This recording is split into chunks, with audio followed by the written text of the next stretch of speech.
Hello, everyone. Good evening, good afternoon, and possibly good morning. So, I just want to explain that the last video that was posted was not of good quality, so I will be repeating what was said there um, to make sure that everything is clear and to highlight all the points that are necessary. So, firstly, I will introduce myself. My name is Lola Evans, and I'm a certified English teacher. I have the TEFL, which for those who stands for Teaching English as a Foreign Language. So that allows me to teach those who are learning it for the first time or how have been studying it as a second language and so on. Now, from the data that has been collected from the forms that we've been sending out, I found that the majority of you are interested in studying for your IELTS, and also there's certain applicants for GRE, as well as applying and the process for applying.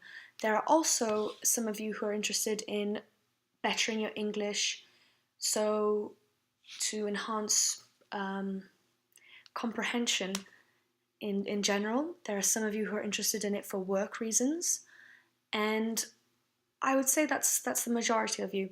However, because most of you are interested in applying for tests, I'll be majorly focusing this on the topic. However, I'm happy to tutor those who want to learn it both as a hobby as well as an interest, and for those who need it besides for applying for tests. So, without further ado, now for those who are applying for the tests, it's very important to know why you are sitting for IELTS or GRE. Are you applying to a school? If so, what is their minimum grade that will allow you to get into that school? So you need to find this out for yourself. I'm aware that in Kazakhstan, for Nazarbayev University, the lowest grade for the IELTS is 5.5. 5.5 out of a 9. It's definitely possible, especially if you have over a month to work towards it. This is another important thing, is to know when you're sitting for your test. What are the time frames? So, for those who have not yet already, I highly recommend that you do a practice test, whether that's online or if it's for the IELTS, I would suggest printing out and actually doing the test. It's important to do it exactly as it will be on test day. This is to show what you're good at, to show what level you are in different areas, whether that be reading, writing, listening, or if it's for GRE, whether it is vocabulary or so on, writing analysis, and etc. Now, besides of which, you need to be able to time yourself. So I expect you to, if you're doing it online, they can time it for you, but if you're doing it in person, you should find out the times of each segment of the test, find out when there are breaks, and you should be sure to not give yourself extra breaks or go over time. Once the bell rings, it has rung, pens down, and then to the next task. Now, this is incredibly important and is the very first assignment for our first lesson together. So, for those who just can't find the time to put 3 to 4 hours to do this test in one sitting, whether it's for work, education, or family life, it's understandable. However, you will not benefit as much as those who are going to sit down and do it all at once. Okay, so besides doing the test, I need you to correct it. There are answers online, and I want you to go through each question, be like, okay, this is correct, this is correct, this is wrong, this is wrong.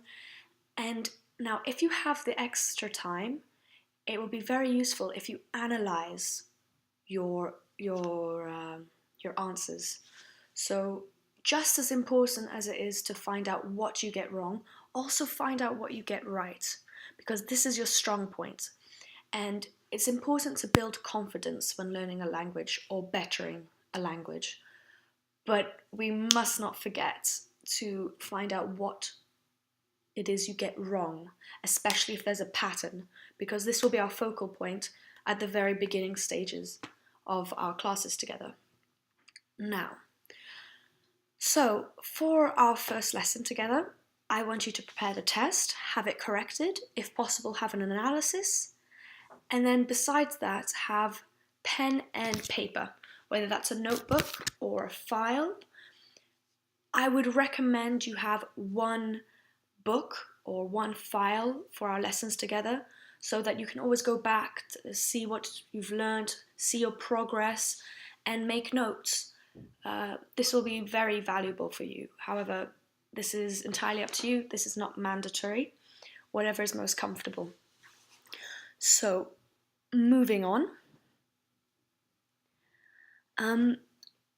Now I'm going to explain for those who aren't going to be studying for tests. It is very important that you find out why you're learning a language. Is it to work in a certain sector, to work in a certain area? Is it to travel? Is it just to read, watch movies, online podcasts, YouTube videos? Is it to be able to communicate with people from anywhere in the world? If so, for what reason? Because languages are very vast, and we can get a general lesson touching up on particular topics, but I find people, not only will they be more motivated, they are better when they're learning language that is relevant to them. So if you're never going to travel to that country, you don't necessarily need to learn about transport and about how to ask for a bus ticket when you're on a bus. But if you are going to be working, perhaps your writing skills need to be at a certain level, while your listening skills aren't highlighted, aren't as important. So there's lots of different angles to go at. Now, within our first lesson together, I will want to get to know you a lot better and find out what it is that you want to focus on. And then after that, we will be focusing on specifically, I can help you with writing and speaking English, because reading and listening honestly comes with a lot of practice and repetition, and it has to be done over and over again, which you can do in your own time. We won't have this kind of time in our 1 hour class, but I can make suggestions of where to go, what to listen to, what to read, and so on. Now, we're going to move on about the classes, whether it's individual, one-on-one, where it's just going to be you and myself, or if there's going to be a group. That means that there will be a maximum of 3 people. So from 2 to 3 people in a group call. Now, these will be priced at, group sessions will be 1,000 tenge per person for an hour class. Okay? And for those individual, it's 1,500 tenge. So why is there the price difference? I'll explain. So there are some pros and cons, positives, negatives, advantages and disadvantages of both, of being one-on-one and within a group. So within a group, the positives include you can learn from other people's mistakes. So sometimes, especially when you're doing a test, you guess. You are not 100% certain. If this is the case, you could get it correct and it wouldn't be discussed as thoroughly. However, if someone else makes a mistake and it's discussed, you are certain to be sure of this next time if you're in the same group. Besides that, and this is specifically, especially for people as well as outside of tests, it is valuable for other people to, other students can ask valuable questions that you would not have thought of. So perhaps someone will ask something about a grammar structure or a phrasing that you would not have thought of, but do you know what? That's very interesting, that's very useful. And in fact, it will possibly be more memorable because there will be certain links for the memory. So what are the cons? What are the negatives? The negative would be is that it cannot be personally tailored. So when I have a class of from 2 to 3 students, it means that no one person, no two people have the same skill set. So perhaps if you are very good at vocabulary but weak at grammar, while the other student is not as good as you at vocabulary, we may need to repeat vocabulary and focus on that, even though it's not very necessary for you, but to make it fair for both of you. So that's one negative. And because of this, the second negative is that it won't be as efficient time-wise. So when we're one-to-one, it will be especially directed to you, back and forth, back and forth. But if there's a group, some time will be spent and wasted asking one person what they answered, okay, giving feedback, okay, next person, answer and feedback, and so on. And therefore, we will not be able to go through as much material as if we were one-on-one. And that's why it's 500 tenge cheaper. Now, going on to individual one-to-one classes, the absolute advantage is that it is 100% personalized and tailored for you.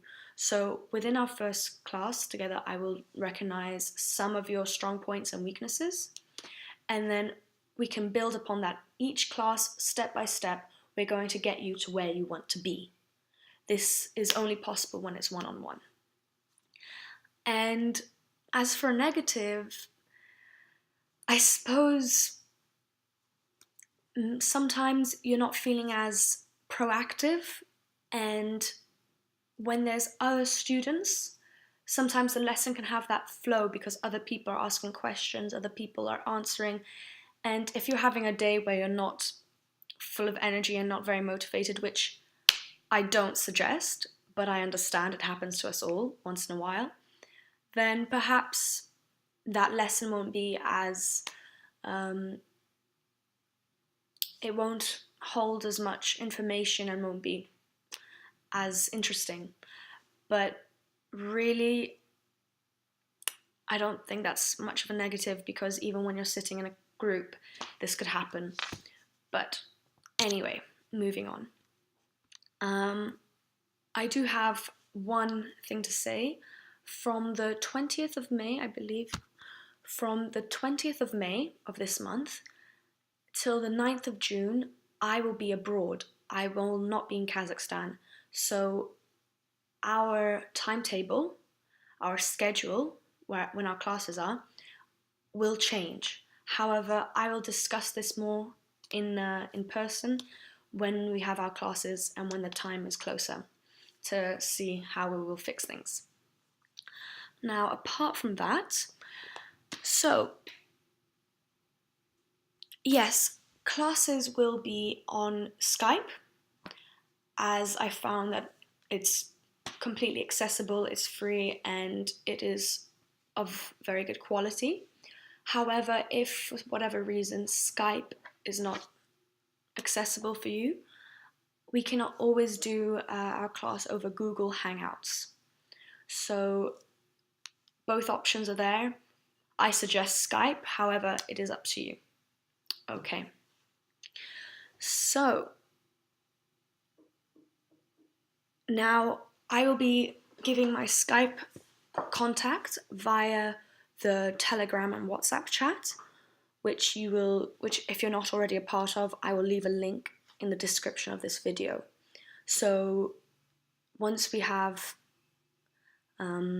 decided on a timetable, you can add me on Skype and we will start. So now, as for the timetable, I have also linked in both chats, Telegram and WhatsApp, a Excel spreadsheet which will have 3 different sheets which you can find at the bottom left. It's either IELTS, GRE, or General English.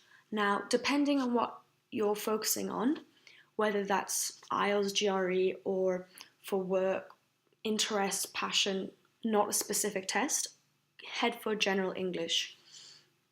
There, I have 3-hour slots each day from Monday to Saturday.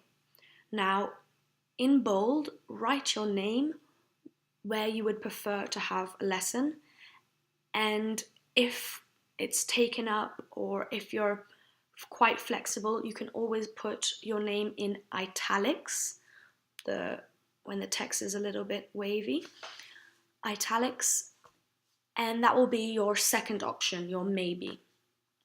So, if this isn't clear, feel free to ask questions in the chat. We're readily available to answer your questions and your queries. And payment will be talked about in our first lesson together. So that will be clear and it will be private. So I hope that answers all your questions. If there needs to be, I will do another one of these videos whenever is necessary. But apart from that, feel free to contact me on the chats, and I'm very much looking forward to having our first lessons together. So wishing you a good evening or morning or afternoon, depending when you see this. Okay, goodbye.